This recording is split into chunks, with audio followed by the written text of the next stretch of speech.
Jungle. Allez, bonjour à tous et merci de nous retrouver pour ce rendez-vous hebdomadaire. C'est sur Sport FM et tous les vendredis à 7h-ci, on se retrouve, n'est-ce pas, dans le nid des éperviers, numéro 48. Nous décryptons l'actualité des sélections, les joueurs, le staff technique, le COMEX et toute l'ambiance autour et dans le nid des éperviers, toutes catégories confondues. Ensemble pour la mobilisation et la sensibilisation en vue de la reconstruction du football togolais. Avec au menu du jour, les sélections nationales, 63 ans après l'indépendance, pour quels résultats ? Quelle est la situation des sélections nationales de football aujourd'hui ? Et puis, satisfaction ou inquiétude, c'est des questions qu'on se pose. Nous ouvrons ce dossier dans quelques instants. Togolais en club, coup d'œil sur l'actualité des joueurs togolais expatriés. Et puis, la trente des auditeurs à vos l'antenne. Dans le nid des interviews, c'est avec la technique Koujo. Ok, merci à toi d'être là. Caméra, comme d'habitude. Et l'homme à devant, avec justement sa caméra. Et c'est pour assurer la migration vers le www.sportfmtg.com et sur les réseaux sociaux. Ici au studio, les chroniqueurs habituels sont présents, Franck Nounyama et Angelo Folique pour décortiquer les sujets. À la présentation, appelez-moi Aimé Lebon, DLN2. C'est parti. Voilà, on se retrouve bien sûr dans ce studio. Franck Nounyama, bonjour, merci d'être là. Merci Aimé, bonjour, bonjour Angelo, bonjour à toutes et à tous. Angelo, salut. Salut Aimé, bonjour Franck, bonjour à tous. Ça va ? On essaie toujours de gérer. Oui, ça va. Oui. Bon, si on essaie, c'est que ça va. N'est-ce pas, Franck, c'est ça, non ? Bon, on tient le coup. On tient le coup. Dis jamais ce qu'il veut. Alors, le premier sujet, en tout cas, c'est les sélections nationales, bien sûr. Oui, l'événement, ou plutôt l'histoire, c'est que, bien, hier, nous avions fêté les 63 ans, bien sûr, 63 ans de la souveraineté internationale, de la cesse de la souveraineté internationale du Togo.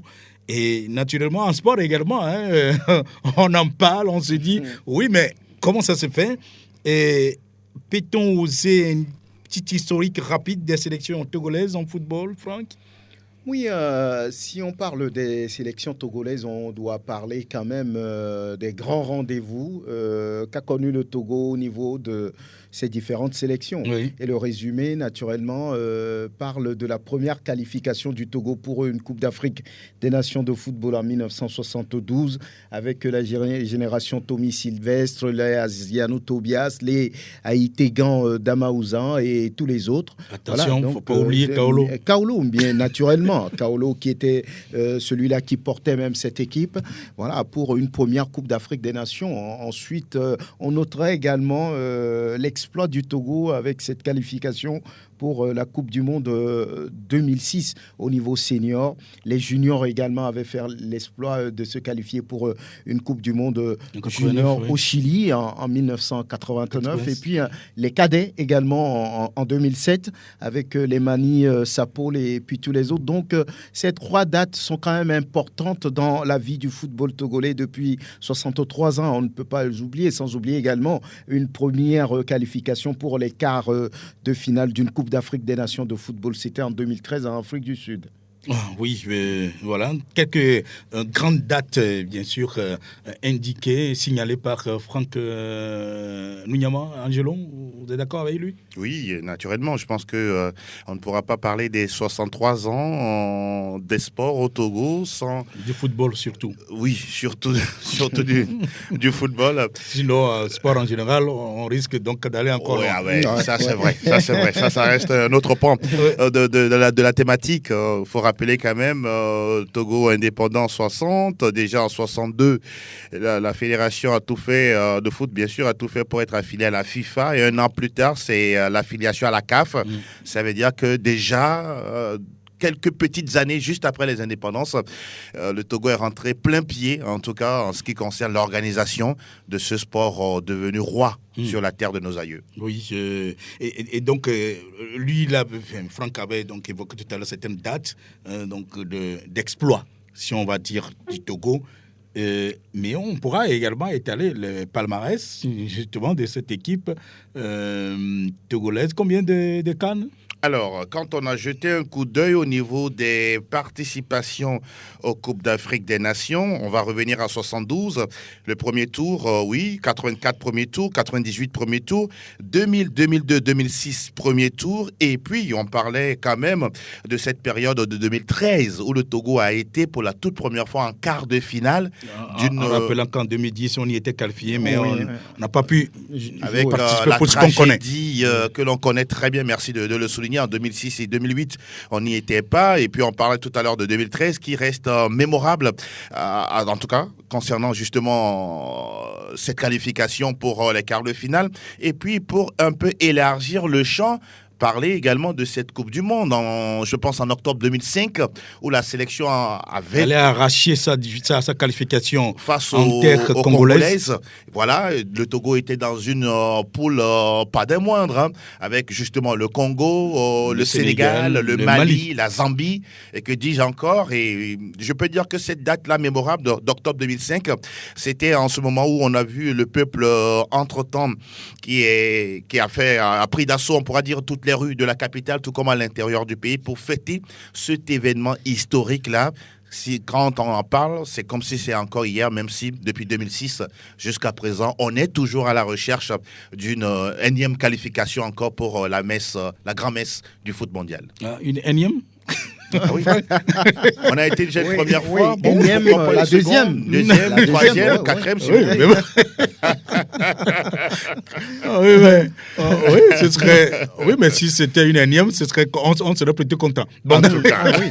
Bon, on est en train de chercher. On chasse en vain donc cette deuxième participation. N'est-ce pas? Et Franck, vous rappeliez tout à l'heure qu'en catégorie inférieure, oui, le Togo avait participé à la Coupe du Monde des juniors. C'était donc de moins de 20 ans qu'on appelle aujourd'hui. Avant, on appelait ça junior.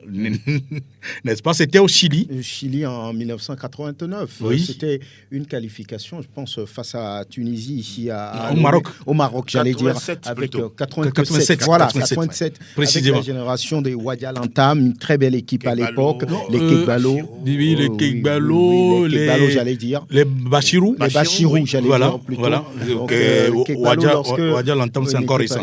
Encore récent. Les Kekbalo, lorsque vous lui posez la question, il est vraiment très heureux de ce que l'équipe avait fait à l'époque en se qualifiant pour cette compétition internationale avec un président à l'époque de fédération, le général Zoumaro Niofam, qui également s'en rappelle souvent lorsqu'on évoque les exploits du Togo en matière de football, sans oublier Apedo Mawena, l'ancien goal c'était le gardien à l'époque de Gomido. Oui, qui était donc... C'était une très belle période. Pour la première fois, le Togo en matière de football a vu son hymne résonner dans un grand stade sur le plan mondial. Donc voilà, c'est des dates qui restent, qu'on ne peut pas effacer. Même si on est revenu au premier tour, on est revenu au premier tour. On a quand même réussi à y participer. Mais surtout quand on a éliminé... de pays ont réalisé ces genres de performances en se qualifiant pour une Coupe du Monde senior, pour une Coupe du Monde junior, pour une Coupe du Monde cadet. Oui. Même si aujourd'hui le Togo continue de se chercher, c'est des performances historiques, inoubliables, on va dire. Donc ce qui doit normalement pousser les décideurs à mettre vraiment ou bien cet investissement qu'il faut dans le football. Oui, c'est tout le mal qu'on souhaite justement en ce football et faire en sorte que on puisse bien sûr essayer de nous rappeler ces moments de gloire et, comme on le dit souvent, on tisse toujours la nouvelle corde sur l'ancienne. Bon, si on se rappelle ces moments d'exploit, oui, il faut récidiver. Je crois que c'est ça, surtout. Et actuellement, notre sélection U20 est en regroupement. On va espérer que... Vous savez, à l'époque, en 87, quand l'équipe s'était qualifiée, devant le Maroc, ce n'était pas évident. Hein. Oui. C'était pas évident. C'était pas évident, Angelo. Ah ben, même si, honnêtement, j'ai pas vécu. Mais vous étiez né? Oui, j'étais déjà né, mais je n'avais pas du tout petit. Merci beaucoup, Franck. J'étais tout petit, donc honnêtement, je ne peux pas du tout relater quelques faits bien précis en ce qui concerne en tout cas cette brillante qualification et participation. Moi-même, j'étais encore très jeune. Non, mais j'étais encore très jeune, j'étais encore au collège. Ah voilà. Ah, au moins déjà au collège. Oui, j'étais déjà au collège. Moi, de mon côté, je portais à peine la culotte. Donc... Quand le Togo s'était qualifié donc, pour, disons, cette Coupe du Monde en 87, oui, on s'intéressait déjà au football, puisque nous-mêmes, on jouait dans le quartier, dans les écoles, dans les rues, justement, voilà, dans les rues surtout. Mais c'était intéressant, justement, d'avoir... à l'époque, tu jouais comme Salou Bachirou, on l'a cité. Le regretté à Tchalimondom. À Tchalimondom, voilà. Qui il avait fait partie donc de cette génération. Qui avait un grand gabarit. Oui, il avait un gros gabarit, donc il courait beaucoup, il avait un abattage physique assez impressionnant. Impressionnant. Intéressant. Malheureusement, il est parti tôt. Trop tôt. Donc voilà, c'est des exploits historiques qu'on retient toujours avec des joueurs qu'on a cités, les Apedo Mawena, les Salou Bachirou, les Kegbalo et puis tous les autres. Donc aujourd'hui, normalement, comme on l'a dit, c'est des dates qui doivent retenir l'attention des décideurs, des dirigeants de ce pays, parce que lorsqu'on regarde un peu les choses de près aujourd'hui, on a comme l'impression que tous ces exploits, toutes ces performances ont été finalement vendangées, n'ont pas été capitalisées pour donner aujourd'hui au football togolais ce qu'il devait être. Quelqu'un a dit, le football, ou bien le Togo est un pays de football. Mais véritablement, on ne sait pas prendre les choses pour... moi je préfère plus un pays de footballeurs, mais pas un pays de football. Oui, le Togo est un pays de footballeurs, mais pas un pays de football. Non, on l'a toujours dit ici. Nous sommes un pays de footballeurs, mais pas un pays de football. Et donc, ce qui fait que depuis plusieurs décennies, comme vous le dites si bien, depuis normalement 87, si on faisait les choses dans la logique, je pense qu'on ne souffrirait pas de génération de joueurs dans toutes les catégories. Si on prenait vraiment à cœur tout ça, je pense qu'aujourd'hui, en tout cas, on serait en train de rivaliser avec les meilleures nations au monde. Mais comme toujours, on aime les résultats sporadiques, on compte sur un coup de chance, on prie beaucoup plus qu'on le travaille. Et voilà, aujourd'hui, on est obligé de changer un peu l'aiguille dans l'autre sens de la montre pour repartir encore de zéro et toujours de zéro jusqu'à quand on se pose toujours la question. C'est l'éternel recommencement. Voilà, c'est ce que j'allais dire. L'éternel recommencement. On peut comprendre votre position qu'au lieu d'être un pays de football, c'est un pays de footballeurs parce que les dirigeants ne s'intéressent pas à la chose. Le football n'est pas, une priorité. Sinon, avec tous ces exploits dont on vient de parler, le Togo aujourd'hui devrait être, comme le Sénégal aujourd'hui qui gagne tout et partout. Donc malheureusement pour le Togo... Tout ce qui est trophée, le Sénégal prend. Parce qu'ils ont accepté de travailler, de prendre du recul et de faire les choses comme il faut. Oui, mais c'est aussi ça, mais c'est une question également d'organisation. Vous vous rappelez, donc, en 72, le Togo s'est qualifié pour la CAN pour la première fois. Et comment? C'est devant donc le Ghana. Attention. Le Ghana de Robert Mensah, où pratiquement un gardien infranchissable. Oui. Et ce jour-là, c'est Aïtegan Damaouza qui est allé battre, ce goal-là, 1-0 à Accra pour que le Togo se qualifie. Franck, il en parle comme s'il était là. Non, voilà. Ce jour-là. C'est ça aussi. C'est ça aussi les journalistes. Ce jour-là. On nous a raconté l'histoire. On nous a raconté l'histoire. Donc voilà. Mais Sanyamé qui se plaît, puisque lui, il était sur le reportage et il a toujours ce plaisir de nous dire comment les choses se sont passées. Tout à fait. Et la dernière fois, même quand on a raconté Damaouzan à Itega en finale du tournoi Dr Kaolo, c'est avec plaisir qu'il en parlait encore une fois. Et parce que personne n'attendait le Togo face au célèbre Ghana. Oui. Il était aussi invité, non? Il y avait un célèbre joueur ghanéen qui était c'est là. Abdul Razak. Abdul Razak. Donc, c'est une sélection. Abdul Razak, c'est encore plus tard qu'il est venu. Parce que c'est Abdul Razak que je l'ai connu donc dans les années 80, à Arabe contre Atos. Contre Agaza. Au moment où Joseph Antoine Bell était le portier. De cette équipe d'Arabe contre Atos qui avait perdu à 0-1. 1-0. avec un but marqué contre son camp. Par Mawena Kodjovi. Le capitaine. Ouais. Et puis, quand même dommage, au retour, 0 but partout. Ah, incroyable. Ah oui, mais voilà. Le seul but a fait la différence. Tout à fait, tout à fait.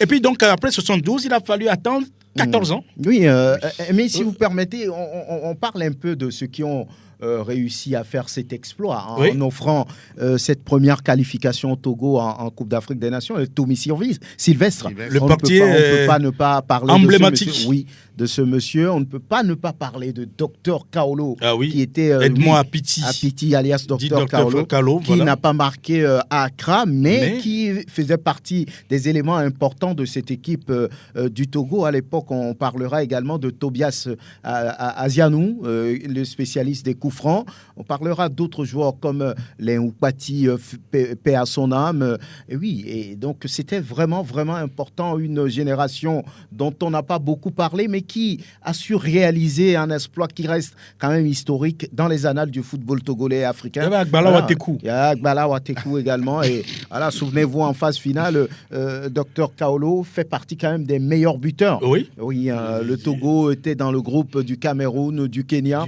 et du Mali. Malheureusement, on s'était arrêté au premier tour, mais il y avait un joueur qui a retenu l'attention des organisateurs et de cette compétition, c'est bien Apiti Edmond, alias Dr Kaolo. Qui est donc joueur de l'Étoile filante de Lomé. Et c'est dans cette année, c'est en cette année 72 également, après la CAN, qu'il va finalement rendre son âme à Dieu. Voilà, c'est aussi ça, la triste réalité. Malheureusement. Et puis en 84, le Togo va se qualifier encore une fois. Ça fait combien? 12 ans 12 ans après. 12 ans précisément. Après. Le Togo Comme va se... 12 ans après l'indépendance, le Togo s'est qualifié pour sa première CAN. Il a fallu attendre encore 12 années. Pour une deuxième. Et c'était donc à Côte d'Ivoire. Et oui, en 84... oui, on était toujours au collège. Ça rappelle des choses. Ah oui, toujours. Ça rappelle des choses. Ah oui. Il y avait les Denke C'était Oiseaux. les Denke Oiseaux, les Kodjoui Mawena, le capitaine toujours. Les Asogba Yaovi qui était donc le portier. Il y avait Sarounou et Swazina qui était donc... Akula Sitao. Oui, naturellement. Son âme aussi. Sarounou et Swazina de Semassi qui était donc le latéral ouais. droit. Nassirou Alas. Oui, Alassane Nassirou était donc le latéral gauche. Au milieu de terrain, on pourra retrouver bien sûr les Dosres, Komi, bien Messin et Fouet, attention, des Aiglons. Qui a, on va dire, une frappe assez lourde et intéressante. Vous parliez en l'instant de Diogo Akula Séditao. Attention, il y avait... Bien sûr, la star de l'équipe, c'était qui à l'époque? Moutero Rafiou. Moutero Rafiou à l'époque. Moutero Rafiou, donc voilà, qui était donc la star de l'équipe. Il était l'ailier droit.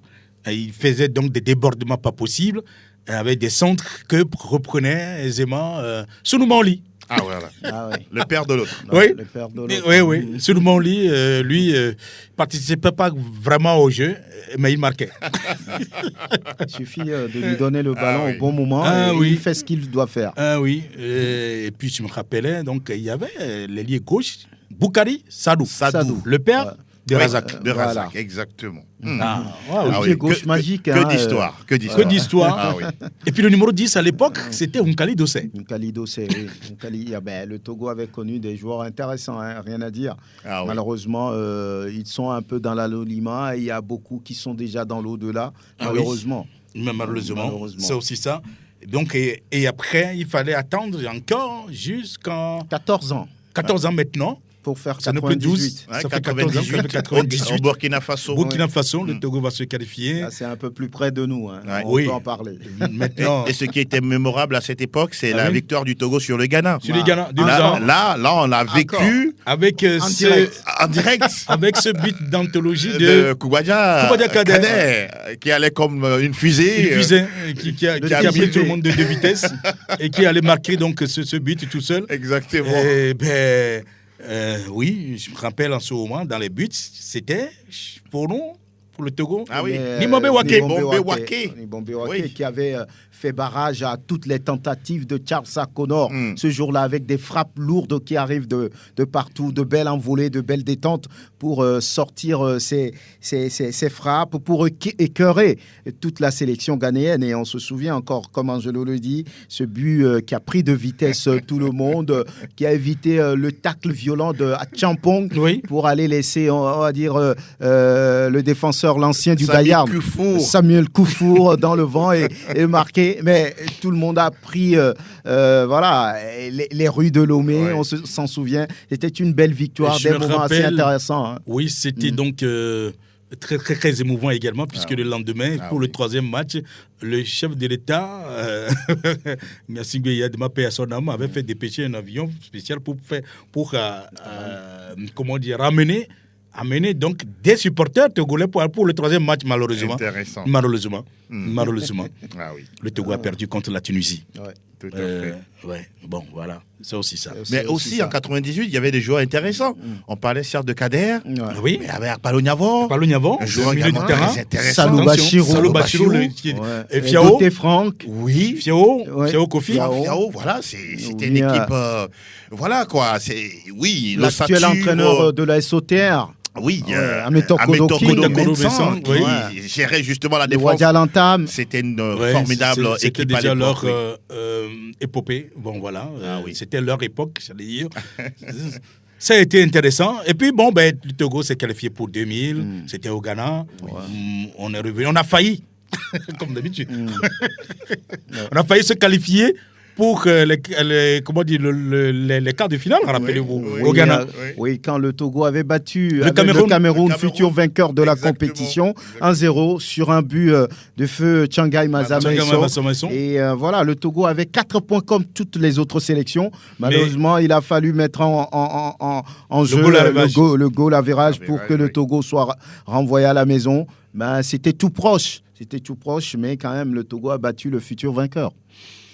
Voilà, alors, est-ce que on peut parler donc de satisfaction dans la performance des sélections nationales depuis là jusqu'à aujourd'hui? Si oui, peut-on en rappeler certaines?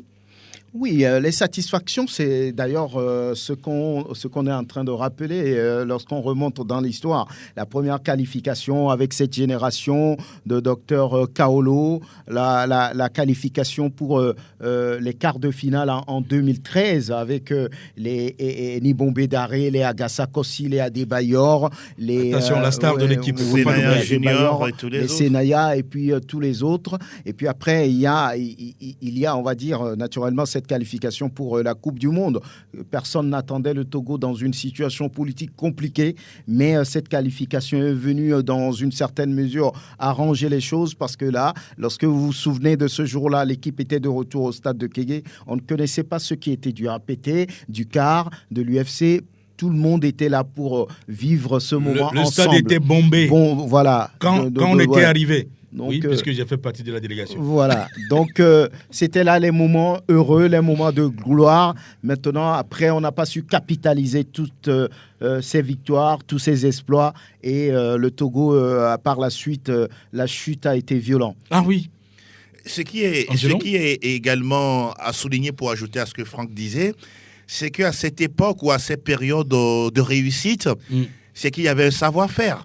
Et il y avait, je pense, des présidents qui avaient en tout cas la connaissance en ce qui concerne l'organisation, la planification, l'anticipation dans les choses, le choix des joueurs, la discipline qui était là, l'engagement de l'État à côté de l'équipe nationale et les joueurs eux-mêmes. On les sentait, excusez un peu, patriotiques. Plus patriotiques. Je peux le dire ainsi. Ouais.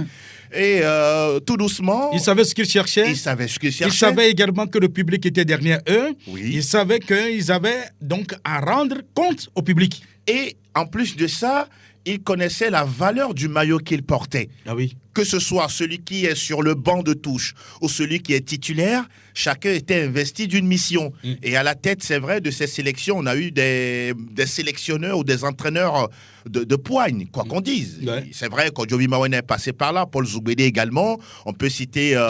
Ce sont les sapeurs-pompiers. Oui, mais je pense aussi qu'ils ont su peut-être Non, apporter... quand je parle de sapeurs-pompiers, quand vous prenez par exemple le cas surtout de Koyu Mayona, c'est lorsque les situations sont compliquées. Les situations sont compliquées. On lui fait signe. On lui met la patate chaude entre les mains. Et quand il réussit donc à stabiliser la barque, eh bien, on l'enlève. On l'enlève et on prend quelqu'un d'autre. Oui, c'est aussi ça le côté triste de cette période-là. On parlait tout à l'heure des sélectionneurs. On ne peut pas passer sous silence le passage de Gueuler. Ah oui? Bien sûr. Gottlieb Gueuler à la tête des sélections du Togo. Et depuis les années 70. Oui, il a fait l'aller-retour. Il va et revient. Et il a su travailler. Et on a vu également plusieurs sélectionneurs français, Thierry Froger, Stambouli, Hubert Velude, Claude Leroy. Et sans oublier également Didier Six. Celui-là même, Didier Six. Qui a réussi à qualifier le Togo pour les quarts de finale d'une CAN. Paix à son âme, Stéphane Keshi, qui a fait également un le travail Nigérian. de fond. Et je pense que durant cette période, sincèrement, il y avait une discipline de vie qui ne disait pas son nom. Même si c'est vrai, nous aurions aimé que les réussites demeurent sur une telle continuité, une telle régularité, mais toujours est-il que lorsque le moment arrive, on sentait une véritable ferveur autour de la sélection. Peut-être aujourd'hui moins, mais à cette époque-là, franchement, on se dit, tiens, il y avait quelque chose. Les lignes bougeaient à l'époque. Alors, pensez-vous qu'il y avait aussi des inquiétudes, des échecs à quelle époque, et qui faisaient donc grincer les dents, donc aussi bien du public que de la presse sportive, c'est-à-dire qu'à un moment donné où tout a tanké, ça vacillait. Franck. Oui, naturellement, au-delà du fait que... Et qu'est-ce qui peut expliquer ces échecs qui sont des sources d'inquiétude, en fait? Au-delà du fait que le Togo ait pu réussir à placer 3 fois sa sélection dans différentes catégories au niveau de la Coupe du Monde, senior, junior et puis cadet. Au-delà de tous ces exploits, on l'a dit, on n'a pas su capitaliser les choses, on n'a pas su faire les choses comme il se doit. Et il y a des échecs, par exemple sur des CAN où le Togo s'est loupé et la situation est encore là. Échecs qui font mal. Qui font très mal. Actuellement, le Togo est en train de calculer une équation à plusieurs inconnus, même à 1000 inconnus, on va dire. Le Togo qui attend que le Burkina domine peut-être... Je ne sais pas si le mathématicien qui va trouver réponse est déjà né. Voilà. Et le Togo qui attend actuellement que le Burkina peut-être puisse faire le travail face au Cap-Vert pour qu'on puisse peut-être se qualifier pour la CAN à venir. Il y a eu d'autres CAN sur lesquelles on s'est loupé, sur lesquelles on n'a pas fait bonne mine, bonne prestation. Il y a beaucoup de CAN, la preuve, sur 8 participations. Il n'y a qu'en 2013 que le Togo a pu se qualifier pour les quarts de finale. Ça veut dire qu'il y a un problème, il y a quelque chose qui ne va pas. La Coupe du Monde, le Togo a fait la première participation avec la Côte d'Ivoire, l'Angola, le Ghana. Lorsque vous prenez aujourd'hui la Côte d'Ivoire et le Ghana, ils sont à 3-4 participations en une Coupe du Monde. C'est des échecs, c'est des inquiétudes. Et tout le monde se pose la question, qu'est-ce qu'il ne va pas? Et il va falloir réagir, il va falloir trouver des réponses. Pour rallonger la liste de Franck, oui, je pense aussi que les échecs des CAN 2017 au Gabon, où, oui, avec l'arrivée de Claude-Marie François Leroy, on a vu une équipe qui était presque en place pour faire des résultats, mais malheureusement, le choix... Le roi qui a perdu sa couronne. Oui, le choix des joueurs, le changement de poste des uns et des autres, et derrière, patati patatra, on a vu l'équipe qui a complètement vacillé, et puis derrière, de 2017, on est passé à 2019, le Togo ne s'est pas qualifié pour la CAN en Égypte, si je ne me trompe pas. 2019. Et curieusement, cette CAN était à 24. Oui. Et c'est là où le bas blesse. Quand vous écoutez les observateurs et surtout le public ou le citoyen lambda, il se dit, tiens, en 72, la CAN était à 8 équipes, mais aujourd'hui, il est bien présent. Aujourd'hui, on est à 24, où la CAF a essayé d'élargir un peu plus la participation, les présences des sélections, mais on n'y est pas. En 2021 au Cameroun, là aussi, ça reste au travers de la gorge. Le Togo n'a pas pu, en tout cas, être parmi les sélections qui devraient être normalement à cette compétition, et ça reste encore l'échec cuisant, on pourra dire, dire, sur ces CAN à 24. Et pour terminer encore, la CAN qui arrive juste dans le corner, dans le tournant, on est dans des difficultés. Oui, il y a matière, il y a sujet à s'inquiéter, justement, pour ces échecs à répétition. Oui, mais justement, qu'est-ce qui explique cela? Alors, à mon humble avis, quand je constate un peu tout ce qu'il se fait, je peux dire qu'aujourd'hui, quand on regarde un peu dans les rétroviseurs, n'ayons pas peur des mots, soyons courageux en disant que nous avons complètement loupé cette façon d'organiser notre football. D'abord, au niveau institutionnel, au niveau de la fédération, il est vrai que les championnats aujourd'hui s'organisent de façon régulière, mais quelle est la quintessence de ces championnats? Qu'est-ce qu'on en ressort vraiment? Je pense qu'aujourd'hui, le fait également qu'on n'ait pas une véritable direction technique nationale qui soit capable de donner une réelle identité à notre football, ça pose problème. La seule identité qu'on a connue, je pense, je peux me tromper, c'est en 2013, où avec Didier Six, lorsque l'équipe sort pour jouer, tout de suite, on a quand même le schéma de jeu du Togo, quel que soit l'adversaire. Mais depuis 2013 jusqu'à aujourd'hui, on tente du 4-4-2, du 4-3-2-1, du 4-5-1 et du 3-5-2 aujourd'hui. On manque vraiment de stabilité au niveau du choix tactique. Au-delà de ces problèmes que je viens d'énumérer, je pense aussi qu'à un moment donné, nous n'avons plus de joueurs de qualité. Ça aussi, c'est une réalité. Les joueurs que nous avons est pauvre. À l'extérieur, merci de proposer justement l'adjectif. Les joueurs, malheureusement, qui ont été au dernier CHAN, combien aujourd'hui sont en Ligue 2, sont en Ligue 1, sont dans d'autres championnats où il y a de la qualité. Les trois que je peux citer, c'est Nan Richard, c'est Ouroagoro Ismaël et encore moins Tchakei Marouf, qui sont sur le continent. Les autres sont où? Posons la question. Donc, à mon humble avis, voilà les quelques idées que je peux avancer par rapport à cette question d'échec que nous avons pour le moment. Oui, Franck. Lorsqu'on veut s'aventurer sur cette question, je pense que le premier à indexer d'une manière ou d'une autre, c'est l'État. Parce que pour avoir un football solide et épanoui et qui se développe, il va falloir une politique sportive, une politique de football, puisque nous parlons de football. Or, l'impression, c'est comme l'État a démissionné, au-delà du fait que, oui, le gouvernement donne de l'argent pour les éliminatoires, pour les stages, beaucoup d'argent d'ailleurs. On a comme l'impression... Pour ce qui est de la politique sportive, je crois que depuis 2010 déjà, on avait justement lancé une politique sportive. Elle est où? Oui, dans les tiroirs. C'est resté dans les tiroirs. Qui était resté à un moment donné dans les tiroirs. Parce que, non, mais écoutez, rappelez-vous, en 2011, il y avait eu la charte des sports qui avait été votée. Sous Christophe Tchao, non? Christophe Tchao, c'était sous Christophe Tchao. Voilà. Et donc voté par l'Assemblée nationale. Il fallait, pour appliquer cela, donc prendre certains décrets qu'on appelle des décrets d'application, mais certaines difficultés inhérentes à l'organisation donc même des sports auraient fait que le chef de l'État aurait douté donc de... Quel genre de difficultés qu'on ne peut pas surmonter? Oui, puisque dans cette charte, il avait été également prévu la création d'un fonds d'aide pour les sports. Le FONADES. Justement. Et si depuis la 2011-2012, si ce fonds avait été lancé, puisqu'on avait déjà identifié les sources de financement même de ce fonds-là.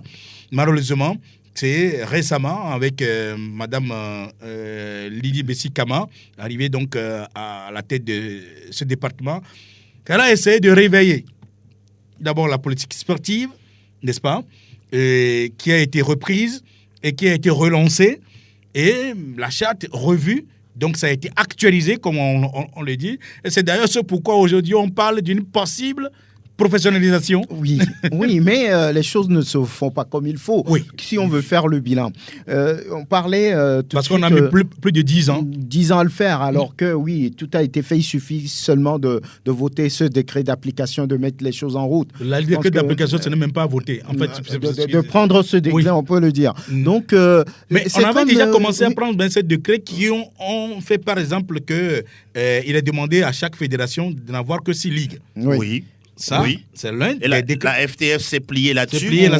Les autres fédérations doivent le faire également. Exactement. Il y en a qui ont fait, d'autres qui attendent toujours, parce que c'est, comme on a dit, c'est l'une des conditions justement, pour qu'on puisse atteindre le sport professionnel. Très bien. Au-delà de tout ça, je pense qu'il faut que l'État se dise, je veux faire du football, qu'on intègre peut-être le football dans les priorités. Regardez un peu le budget qu'on attribue au sport dans son ensemble sur l'année. C'est pour ça que nous disons que si ce n'est que le budget, il vaut mieux.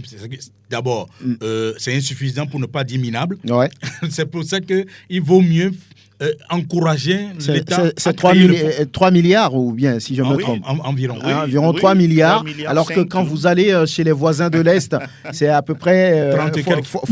fois 10. Oui, Donc, oui. vous voyez que dans ces conditions, déjà, c'est bloqué. L'autre aspect Mais on à va vous évoquer... dire que, par exemple, à côté, c'est plus grand qu'au Togo. C'est bon, ok. Oui, mais c'est plus maintenant- grand, mais quelles sont les ressources? Je pense qu'il faut d'abord avoir une certaine volonté. Si vous avez la volonté, je pense que ça peut passer. Oui, on reconnaît qu'il y a des efforts qui sont faits, mais Non, aujourd'hui... il faut en faire davantage. Il faut faire davantage. Si on voit aujourd'hui que le Burkina passe devant le Togo, le Bénin passe devant, ça veut dire qu'il y a problème. Et puis, la direction technique dont Angelo a parlé, ça veut dire qu'il faut véritablement un directeur Non, technique digne de ce nom. Non, le problème n'est pas d'avoir un directeur technique. Il faut Une direction technique, oui, Et c'est quand on ce qu'on parle- sous-entend. Oui. Et quand Oui. on parle de direction, ça veut dire que c'est un service. Oui, avec Un tous les ensemble de départements ressources Avec possibles. tous les départements Voilà. possibles. Maintenant, c'est vrai qu'il y a quelqu'un qui chapeaute, mais vous devez avoir justement sous ce directeur technique-là. Des directeurs Des directeurs régionaux, régionaux. techniques régionaux. Voilà. Et donc, Absolument. c'est un peu comme cela. Et tant qu'on n'aura pas ça, eh ben, on va continuer. Donc, Et puis la formation. Le Togo oui. n'est pas dans la formation. On a vu. Oui, mais c'est la gestion le- technique, justement, qui... Oui, je veux parler peut-être plutôt des centres qui aujourd'hui Ah, ben voilà. font un peu la force du Sénégal. Oui. Lorsque vous allez considérer Génération Foot, Sacré-Cœur, Diambars. Diambars, mais aujourd'hui, la sélection qui a gagné le CHAN la dernière fois, ben, tous les joueurs presque viennent de là, Oui. et qui a gagné également la CAN Junior. Mm. Mais c'est du travail. Ici, on a pratiquement des centaines de centres de formation, mais on ne sait pas trop ce qu'ils font. Il n'y a que Et- deux qui sont reconnus par l'État. Oui, le centre Swallows et puis Liberty d'Agodrafort. Donc voilà, Ça veut il va dire que falloir c'est les deux qui semblent respecter les conditions, les critères. Eh ben, qu'est-ce que les autres attendent? Voilà, donc c'est très compliqué de pouvoir vraiment réussir à avoir un football de compétition, un football performant, un football épanoui lorsqu'on ne met pas ce qu'il faut dans ce football, Eh ben- les moyens, les infrastructures. Là également, c'est un autre problème. Oui, un autre problème. Et puis, on sait que quand on veut faire du sport de haut niveau, vous savez que les sports sont devenus, si vous voulez, une industrie. Ça, c'est clair. Le football encore plus, et qui génère donc des fonds.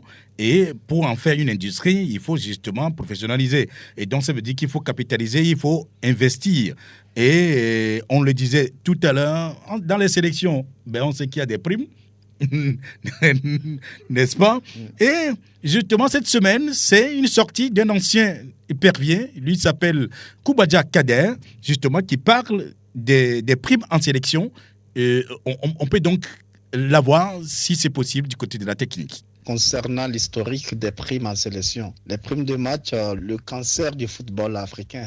À l'époque du coach Guller, père à son âme, les primes étaient méritées selon le service rendu, surtout selon les statuts des joueurs. Les joueurs professionnels ont une somme bien définie, idem pour les locaux, les titulaires, les réservistes, ainsi de suite. C'est coach Guller, sur la durée, qui s'est battu bec et ongle pour améliorer les conditions de vie des joueurs togolais, y compris le staff. À cette époque, si j'ai une bonne mémoire, les primes de match étaient à 15 000 francs CFA pour les titulaires. Imaginez pour les autres qui n'ont pas joué, pour les autres statuts, je veux dire. Et sur la durée, avec le temps, 15 000 francs CFA, on est passé à 50 000. De 50 à 100, de 100 à 300, s'ajoutent les primes du campement, du voyage, de qualification, la restauration des joueurs. Tout ça dans le compte de la fédération. Tout ça a été instauré par le coach Guller. Et après, les autres coachs successeurs ont perpétué cette prise d'initiative, y compris coach Stéphane Keshi, à son âme, en 2006. Sachant qu'avec la chronologie des générations, ces primes sont augmentées progressivement pour arriver aux chiffres que nous en sommes aujourd'hui, chose que je trouve normale. Sans quoi, au jour d'aujourd'hui, en ce moment, il n'y a personne au Togo qui a fait mieux que lui sur ce combat. Pour vous donner une hors d'idée. Il y a de sa détermination, sa motivation. Il y a des anecdotes que je ne vais pas vous raconter. Sinon, c'est dommage. Enfin bref, nombreux sont les Togolais qui définissent les moments de gloire du football togolais à partir de 2006. C'est dommage. Sinon, avant celle-ci, il y avait eu des très grands joueurs au Togo qui sont limite occultés du paysage médiatique. Bien, alors donc, on écoutait justement Kader Koubadian par rapport à l'historique des primes. Je crois qu'il a tout dit. Oui. Concernant cela, c'est vrai que bien avant, eh bien, on avait payé même des primes à 1000 francs. À l'époque de Asianou Tobias, oui, c'est lui qui nous avait raconté voilà, ça. Il le raconte. Ça passe dans des bandes d'ailleurs sur les ondes Alors de imaginez, Sport aujourd'hui on en est à 2 millions, à 3 millions. 3 millions. Bon, ben, écoutez, s'il y a une victoire à l'extérieur, c'est la subvention, par exemple, de la Fédération togolaise ou bien de la Ligue de Lomé de volleyball sur une saison. Une année. Ouais, vous voyez un peu, c'est ce que dénonce Mesme Ategua de passage ici la dernière fois. Pour qu'on investisse dans tous les sports et que, oui, c'est un paramètre économique important si on arrivait à bien faire les choses. Donc, Kader qui parlait des primes qui ont évolué de 15 000 à 50, 100, 200, 300 jusqu'à aujourd'hui 3 millions, ce qui veut dire qu'il y a une certaine évolution. Et il félicitait d'ailleurs Gottlieb Güller pour son combat dans ce sens, et Stéphane Keshi. Donc, il a parlé également de Play, l'autre Play qui gangrène un peu les sélections africaines. Souvenez-vous, il y a eu des problèmes de primes ici au Togo, au point où des joueurs ont failli refuser de jouer. Le Cameroun, nous n'en parlons même pas. Donc, c'est des problèmes à gérer forcément sur la situation des sélections africaines. Parce qu'en Europe, je ne sais pas si c'est aussi, j'allais dire, récurrent, mais en Afrique et au Togo, on en a connu. Donc, voilà, aujourd'hui... Vous ne pouvez pas poser ces problèmes-là en Europe, c'est pas possible. Oui, ça, voilà. ça veut dire qu'il y a des problèmes d'organisation ici et d'administration, en fait. C'est ça. Angelo, peut-être un mot là-dessus? Non, j'apprécie en tout cas, comme il le reconnaît si bien, comme quoi les anciens qui étaient passés avant eux en sélection, par moments, on les oublie, on les met beaucoup plus en veilleuse. Il a réclamé qu'on pense à eux. Et je pense aussi, par externat, à un moment donné, il faut également penser aux vieilles gloires, aux anciennes gloires. On a l'impression que c'est également une situation que l'on néglige tellement dans tous les sports autour, notamment même dans le football, où ceux qui ont mouillé le maillot pour la sélection nationale, qui ont pris des risques pour notre pays, le Togo, on les oublie, on ne les honore pas, et peut-être c'est après leur décès qu'on leur délivre quelque chose à titre posthume, mais je pense qu'on doit remédier à cela, faire en sorte qu'on puisse les honorer de leur vivant. Oui. C'est quelque chose qui normalement également est très important pour l'histoire, la pérennité d'une sélection. Merci. Puis, on retourne à Kader qui avait été rencontré donc en début de semaine par notre confrère Sylvestre Tété Hadji, justement, et qui a parlé également de l'affaire qui fait plutôt le buzz sur les réseaux sociaux depuis quelques temps. L'affaire qu'il convient d'appeler l'affaire Mostafa Bori. Voilà. Koubadia Kader qui y va également de ses analyses. Enfin, de ses analyses, voilà. On va l'écouter. Monsieur Bori fait partie des membres de la fédération, c'est les vieux des vieilles. Contrairement à ce que certaines personnes pensent, il n'est pas arrivé sous la présidence du colonel Roch. Il était là bien avant ça. C'est le général Memen qui l'a fait venir en remplacement de M. Kpakbo. C'est légitime à tout un chacun de réclamer ce qu'il aperçoit comme son droit qui doit lui revenir. Par contre, je trouve personnellement que le timing et surtout le procédé qui ne sont pas cohérents. Il a réclamé une chose, si je peux me permettre, maladroitement avec un désordre intellectuel noyé dans un océan d'émotions. Je n'ai pas les tenants et les aboutissants pour être plus précis sur ce sujet. Mais à ce que je sache, le plus grand perdant dans cette histoire en termes d'image, c'est notre pays. faut pas faire d'amalgame aussi. Réclamer une prime de qualification, en l'occurrence les 25 millions, et réclamer une somme destinée à des pratiques occultes sont deux choses différentes. Mais à l'entendre parler, on sous-entend qu'il réclame les 25 millions en proposant en contrepartie une éventualité de solution via appel à des pratiques occultes. D'où ma phrase qu'il a réclamé une chose avec un désordre intellectuel. D'abord, il faut tenir compte s'il a un contrat, sous quel statut et quelle base qu'il s'appuie pour réclamer tout ça, en sachant que les coachs Mawena, les coachs Akusa étaient sur la liste de la délégation en Allemagne en 2006, mais qu'ils n'étaient pas indemnisés aussi. Je ne vous dirai même pas le cas de Mama Gafar et de Kassim Guiazou qui ont fait tout le match d'éliminatoire avec nous en étant titulaire de poule sans toucher à cette somme. Par contre, s'il s'avère qu'il est dans son droit en bonne et due forme, il a totalement raison de réclamer son dû. Enfin bref, donnons une bonne image à notre beau pays. Et je vais profiter pour dire, s'il vous plaît, arrêtez de faire des sorties, des vidéos sur ce sujet de spiritualité aux yeux du monde. Et d'ailleurs, je salue de passage ma belle-sœur depuis la Belgique qui m'en a envoyé l'une d'elles. Le pire, chacun veut faire de cette situation désolante sur la spiritualité liée au football au Togo une récupération personnelle, de chercher à être l'objet d'intention. Faut pas en faire un levier d'influence pour se valoriser ou pour soigner son image au profit d'intérêts particuliers. C'est pas un concours victimaire. Je répète encore, c'est pas un concours victimaire. Il faut chercher l'intérêt commun du pays et se mettre au-dessus des croyances, des religions. Attention, je ne veux pas dire par là que la spiritualité n'est pas compatible au foot, avec le football je veux dire. Mais faisons d'abord les causes en s'organisant avec tout ce qui va avec, en s'entraînant bien, et le bon Dieu fera le reste. Le bon Dieu est pour tout le monde, hein, y compris l'équipe adverse. D'ailleurs, en 2006, avant et après la Coupe du Monde, notre qualification s'est réduite due à l'appel au culte de fétichisme, pour ne pas dire aux croyances. Ils ont même osé faire un reportage là-dessus, comme s'il n'y a pas de vrais joueurs au Togo, des bons coachs au Togo, des talentueux, des talents intrinsèques, des bons dirigeants au Togo. Tous ces efforts physiques, mentaux, financiers sont réduits à l'abstrait, chose qui entretient l'invisibilisation de chaînes de travail des Togolais sur le territoire. Dans ce domaine, je veux dire le football. C'est honteux. Malheureusement, 17 ans après notre participation à la Coupe du Monde, on observe encore certaines vidéos qui circulent sur la toile. Ces genres de vidéos jettent l'opprobre sur le football togolais et le couvrent ostensiblement de honte aux yeux du monde. Et devient un objet de raillerie, on va dire. C'est infamant. Arrêtons un peu, c'est binaire, soyons objectifs. Pour finir sur ce point, en 2006, le Togo doit sa qualification à tous les Togolais de naissance et dans l'être, d'un humble paysan aux élites surtout, avec la permission du bon Dieu. Voilà. Kadé Koubadia a tout dit. Je ne sais pas s'il y a encore des commentaires. Non, il n'y a rien à dire. Il n'y a rien à dire. C'est quelqu'un qui connaît bien la sélection. Le meilleur buteur d'ailleurs, avec 54 buts sur 96 sélections. Mais il n'y a rien à dire. Il parle d'infamie, c'est-à-dire de quelque chose qui est honteux, qui ne ressemble pas au pays. Parce que là, en faisant tout ça, on expose le pays sur le plan international. Voilà, et ce n'est pas bien pour le Togo. Dans tous les cas, c'est ça. Donc, pas de commentaires, n'est-ce pas? On revient tout à l'heure.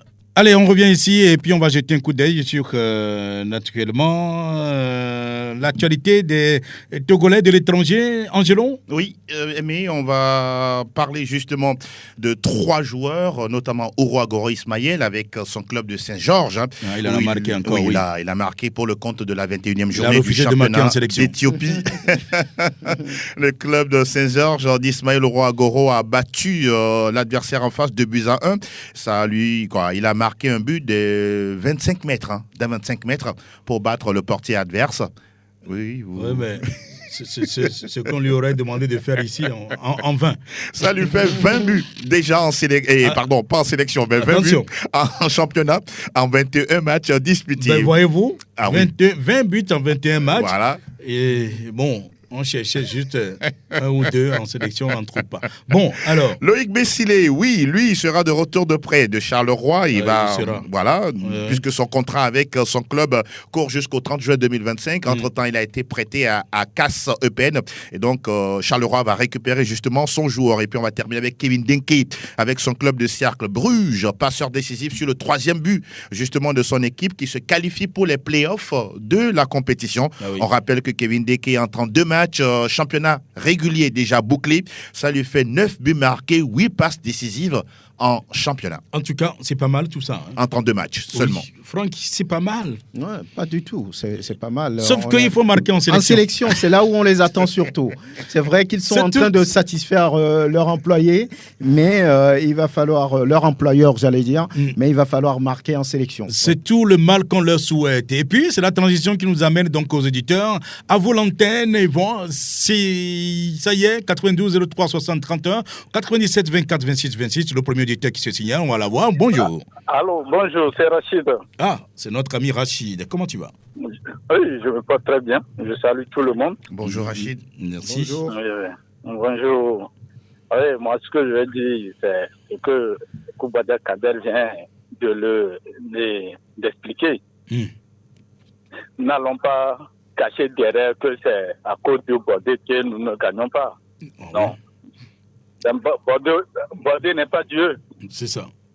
Oui, mais c'est que nous n'avons plus une équipe et on n'arrive même pas à préparer les pépinières. C'est ce qui me fait, c'est ce qui est triste. Il faut retourner à la base.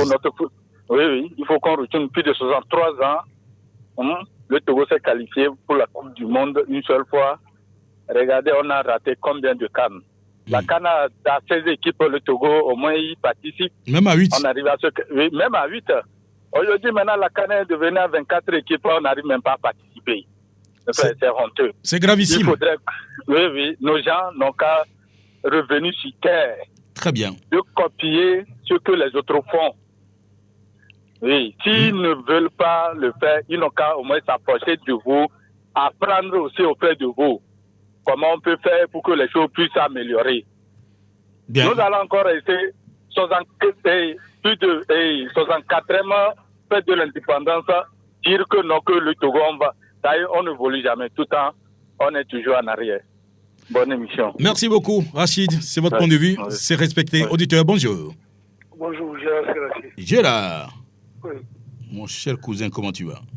Bon, moi, je m'inquiète un peu pour les U20, les filles et les garçons qui vont jouer en juin, en juillet. Et c'est surtout des élèves.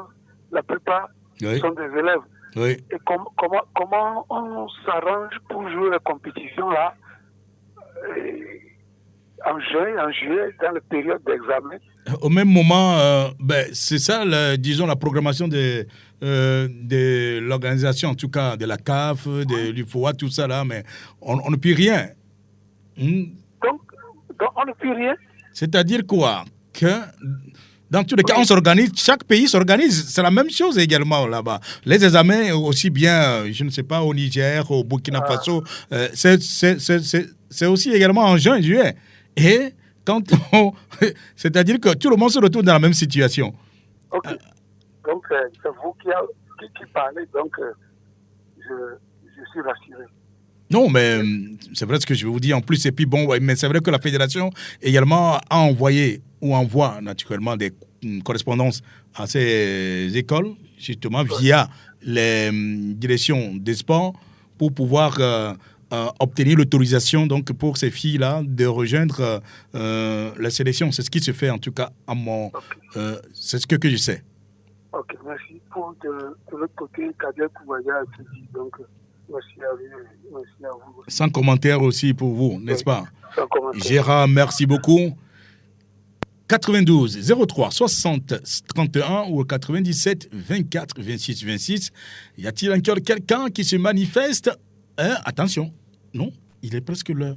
On va partir. On nous chasse de ce studio. Franck. Oui, ça a été un plaisir. Angelo. Merci Aimé, merci à tous. Merci également à Eloma Devon, justement à sa caméra. On va fuir tous ensemble. De l'autre côté de la baie vitrée, l'homme s'appelle OK Koudio, merci à toi. Moi, je m'appelle Aimé Lebon, avec autant de plaisir. On va se retrouver vendredi prochain, au même endroit, à la même heure, pour essayer de discuter sur d'autres sujets. Au revoir.